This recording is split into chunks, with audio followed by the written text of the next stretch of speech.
Hello everyone.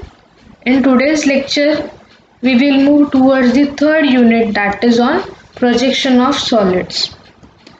So what is projection of solids? Any object which is having three dimensions, that is length, the breadth and the height, is nothing but a solid.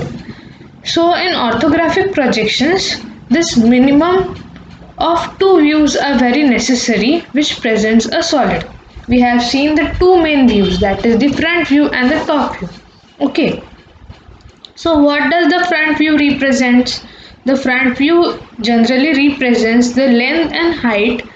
Okay, and top view is used to represent the length and breadth of the solid. Okay, sometimes the above two views are not sufficient in detail, so we need a third view which is called as the side view, either from the left or from the right, whichever is necessary. So mainly we have seen three principal planes: the vertical plane, the horizontal plane and the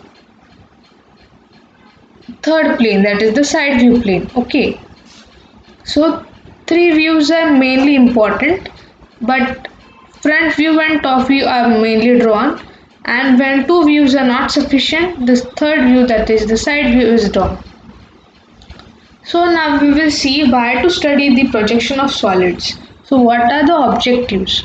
After this lecture, you will be able to classify the different types of solids. Okay, and also you will be able to draw the projections of solids in the various positions given in the quadrants. Means if the solid is placed in a respective quadrant, you will be able to draw it projections. Okay, so now we will move towards the classification of solids.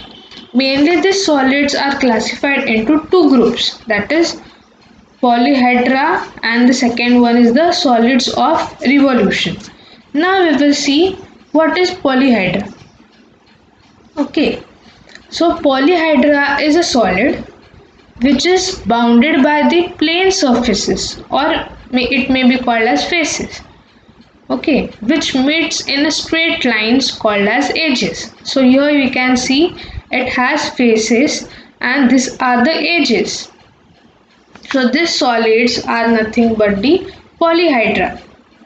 Further, these polyhedra are classified into three subgroups.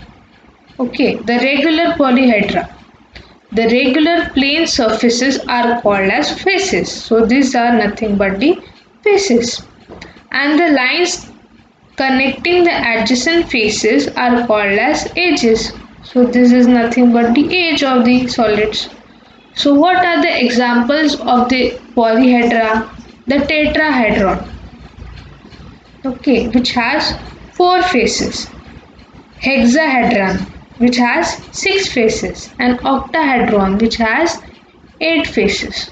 So this is nothing but the polyhedra. Now these are the regular polyhedras. Now we will see what are the prisms. A prism has two equal and similar end faces called as the top face and the bottom face, or joined by the other faces, which may be rectangular or parallelogram parallelograms. Okay, see, it has two equal or similar faces. So for example, we will see the triangular prism. This face and this face is similar, this face and this face are similar, and they are joined by the these two faces. These two faces are joined by these two faces.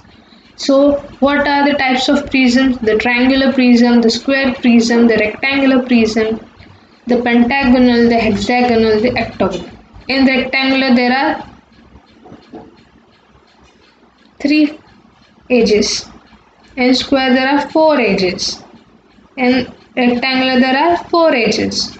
Pentagon 5, hexagon 6 and octagon has 8 faces. Now we will move toward the third type of polyhedron, that is a pyramid. What is pyramid? A pyramid has a plane figure as at its base and an equal number of isosceles triangle faces that meet at a common point called as the vertex or an apex. Okay, the line joining the apex and a corner of its base is called as the slant edge. Means what? The pyramids are nothing but the solids whose base, it has some base. It may be triangular, it may be square, it may be rectangular, and at the top it has a common point. This is called as vertex, and it also has a line which is called a slant edge which joins the apex and the corner of its base. See, this is the apex, this is the corner of the base, and this line is called a slant edge. Okay, so these are nothing but the pyramids. Now we will see the solid of revolution. So, what is solid of revolution? If a plane surface is revolved about one of its edge, or you can say if it is revolved about a center line, then the solid generated is called as the solid of revolution. So what are the solid of revolution? What are the solids? Cylinder, cone and sphere come in these categories. So this is the cylinder, this is the cone and this is the sphere. Now we will see the cone. What is a cone? A cone can be generated by revolution of a right angled triangle. When a right angled triangle is revolved about one of its perpendicular sides which remains fixed, then the cone is generated. See,